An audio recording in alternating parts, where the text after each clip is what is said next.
वाङ्मय में कहा गया है, जाजा बच्चई रयणी नशा पड़ी नियत्तई धम्मम तु कुण मानस्य सफला जंती राइयो। जाजा बच्चई रयणी नशा पड़ी नियत्तई अहम्मम कुण मानस्य अफला जंती राइयो। हमारे जीवन में क्षेत्र का भी बहुत उपयोग है और समय भी अनिवार्य होता है। कोई भी कार्य करना होता है तो कार्य करने के लिए स्थान चाहिए और समय भी चाहिए, स्पेस एंड टाइम। क्षेत्र और समय दोनों मिलते हैं तब आदमी कोई कार्य कर सकता है। किसी से कोई काम करने के लिए कहा जाए, साथ में यह कह दिया जाए कि समय नहीं मिलेगा काम करने के लिए, तो काम कैसे होगा। तो समय का एक अनिवार्य रूपेण महत्व है। समय एक ऐसी चीज है जो ऐसे फ्री में मिलता है, यानी रोज हर दिनांक में मान लो 24 घंटे फ्री में मिल जाते हैं। अब उस फ्री में मिलने वाले समय का हम उपयोग क्या करते हैं। उपयोग शब्द समय के संदर्भ में 3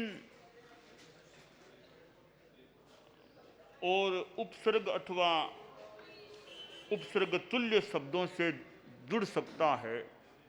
फिर यों 3 शब्द बन जाते हैं, सदुपयोग, दुरुपयोग, अनुपयोग। समय का सदुपयोग भी किया जा सकता है, समय का दुरुपयोग भी हो सकता है और समय का अनुपयोग भी हो सकता है। ये 3 शब्द बड़े मननीय हैं समय के संदर्भ में। समय का सदुपयोग, अच्छे कार्यों में समय का उपयोग करना समय का सदुपयोग हो जाता है।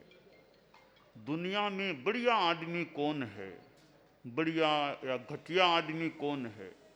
बढ़िया घटिया की अनेक रूपों में विवेचना संभवतः की जा सकती है, पर एक लक्षण यह है बढ़िया आदमी का कि जो समय का सदुपयोग करता है वह बढ़िया आदमी होता है। घटिया आदमी कौन है, जो समय का घटिया उपयोग करता है या दुरुपयोग करता है, वह दुनिया का घटिया आदमी होता है। तो समय का सदुपयोग करना, उसको फालतू नहीं गंवाना और बुरे कार्यों में नहीं लगाना।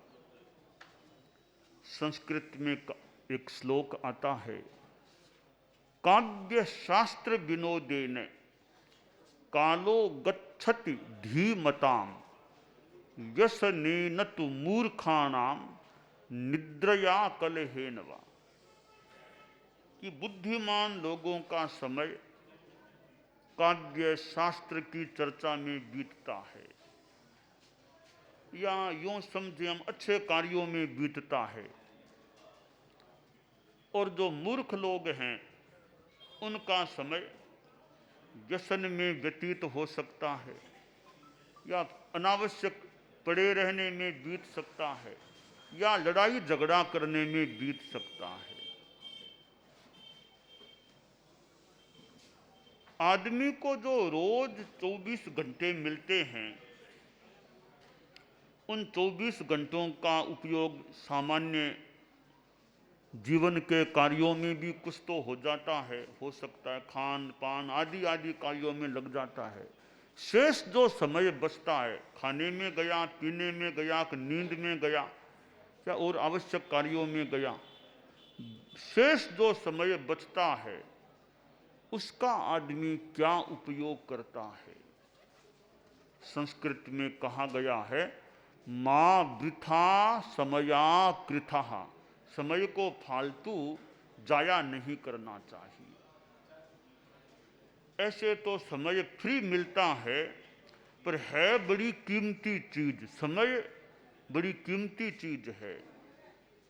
टाइम इज मनी, कि समय तो एक प्रकार का धन है। जैसे आदमी पैसे को, जैसे कोई कंजूस आदमी है तो बहुत सोच सोच करके लगाता है, तो हमें समय के मामले में एक तरह से कंजूस बनना चाहिए कि सोच सोच के लगाएं मैं अपना समय किस कार्य में लगाऊं। अनावश्यक और गलत कार्यों में मेरा समय न जाए, महत्वपूर्ण अच्छे कार्यों में और धार्मिक यूं समझें आध्यात्मिक कार्यों में मेरा समय बीते। शास्त्र में कहा गया है, क्षणम जाना ही पंडिये, पंडित आदमी, समझदार आदमी, तुम समय को पहचानो, समय का मूल्यांकन करो।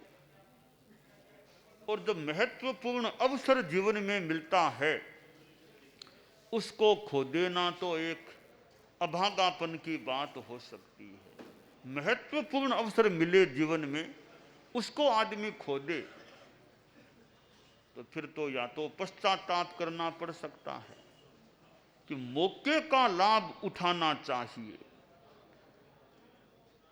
एक गांव में दो युवक रहते थे, दोनों गरीबी में आ गए। पहले तो स्थिति ठीक थी, बाद में पार्टनरशिप में कार्य था और बाद में ऐसा कुछ घाटा लगा और कुछ हुआ धंधे में, बहुत गरीब हो गए। सोचा अब क्या करें, तो भोजन मिलना भी मुश्किल हो रहा है, इतनी गरीबी आ गई है।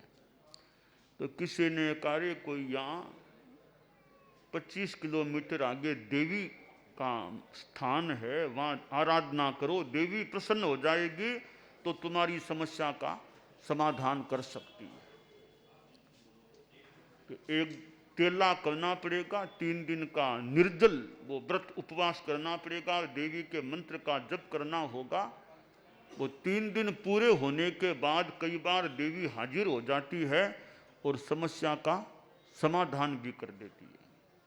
तो दोनों गए उस देवी के मंदिर में, 3 दिन का निर्जल चौबिहार वो केला किया, वो देवी के वो जो मंत्र उनको बताया गया था उसका जप किया।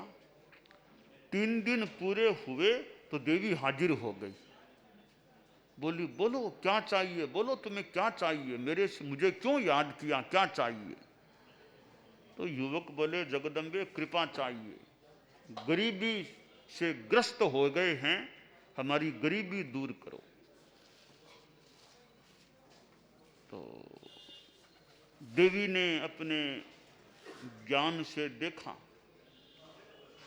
कि इनका भाग्य का योग कैसा है।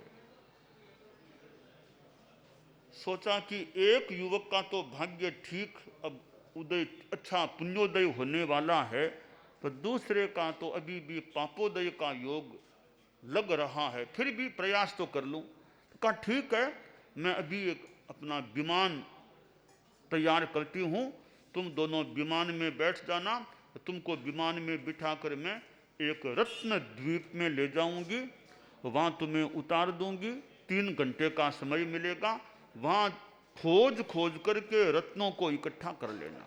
तो ठीक है माता। देवी शक्ति थी, बहुत जल्दी विमान हाजिर हो गया, दोनों को बिठाया विमान में, देवी भी बैठी, विमान को चलाया और रत्न द्वीप में विमान उतरा, दोनों को नीचे उतारा। देवी ने कहा देखो 3 घंटों का समय है, 3 घंटों के बाद 1 मिनट भी नहीं दूंगी। 3 घंटों में ये पूरा लंबा चौड़ा मैदान है, जगह जगह पेड़ भी है, यहाँ जगह जगह रत्न भी पड़े हैं, तुम जितने चाहो खोज खोज करके बढ़िया बढ़िया रत्न ले लो, जितने रत्न तुम जो लेगा वे उसी के हो जाएंगे। तो मैं एक बार जा रही हूँ, 3 घंटा पूरा होते ही मैं उससे पहले पहले वापस आ जाऊंगी। कहा ठीक है माता, बड़ी कृपा की। देवी एक बार चली गई। अब दोनों वे युवक थे, एक बोला रे अभी तो 3 घंटे है ना, थोड़ा आराम कर लूं, थक गया हूं इतने विमान की यात्रा में, बाद में खोजूंगा। दूसरा बोला रे पहले मूल काम करो, पहले रत्नों को इकट्ठा कर लो, आराम तो बाद में होता रहेगा, पहले वो काम करोगे। नहीं नहीं मैं तो आराम करूंगा। तो ठीक है तुम जानो, मेरा तो यही सुझाव है, तुम थोड़ा मनोबल रखो और परिश्रम करो, रत्नों को खोजो। कर थोड़ा बाद में खोजूंगा, थोड़ा विश्राम कर लो। वह तो सो गया। अब दूसरा युवक खूब दूर तक गया, जगह जगह जहां जहां बढ़िया रत्न मिले उनको इकट्ठा कर लिया। इकट्ठा करके वापिस जो मैदान का वो गेट था वहां आया। तब तक 3 घंटे करीब करीब पूरे होने को आए। अब वो दूसरा तो सोया ही पड़ा था। देवी आई कि 3 घंटे हो गए, उठो उठो। एक तो तैयार था युवक, दूसरा उठा, बोला जगदम्बे 3 घंटे हो गए। हाँ 3 घंटे पूरे हो गए हैं। 1 घंटा और दे दो, अब मैं काम करूं। कि तुम अभागे हो, मैंने कहा था ना कि 3 घंटे बाद समय नहीं मिलेगा, अब कोई टाइम नहीं मिलेगा, बैठो विमान में, मैं वापस मंदिर के पास छोड़ देती हूँ। दोनों को बिठाया विमान में, वो उड़ा करके विमान को मंदिर के पास छोड़ दिया। अब जिसने वो समय का उपयोग किया, अवसर का उपयोग किया, तो मालो माल हो गया, खूब संपन्न हो गया। वो सो गया था, समय का उपयोग नहीं किया, तो ऐसे ही गरीब का गरीब रह गया।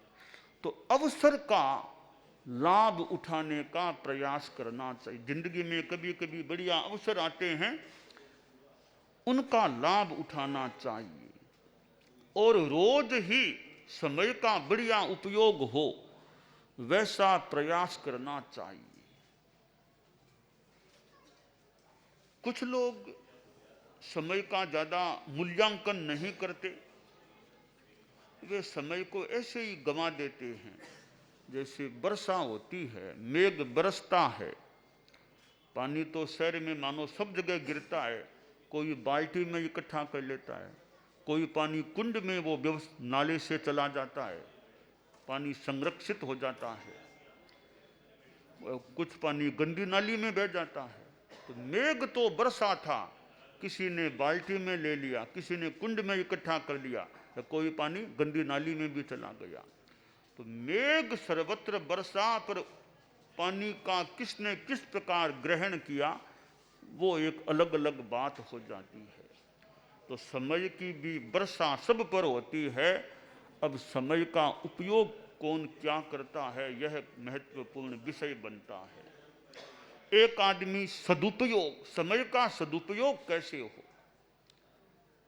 एक आदमी अपने समय का कोई पढ़ने में, किसी की आध्यात्मिक धार्मिक सेवा करने में उपयोग करता है, या अपना आध्यात्मिक और कोई जप आदि का उपक्रम करता है, दूसरों की आध्यात्मिक सेवा में समय नियोजित करता है, अध्ययन में समय लगाता है।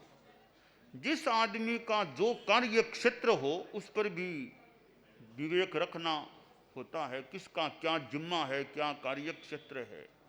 जिसका जो दायित्व है, कर्तव्य है, उस कर्तव्य के प्रति जागरूकता नहीं होती है तो फिर आदमी का वो समय का मानो ठीक उपयोग नहीं हुआ।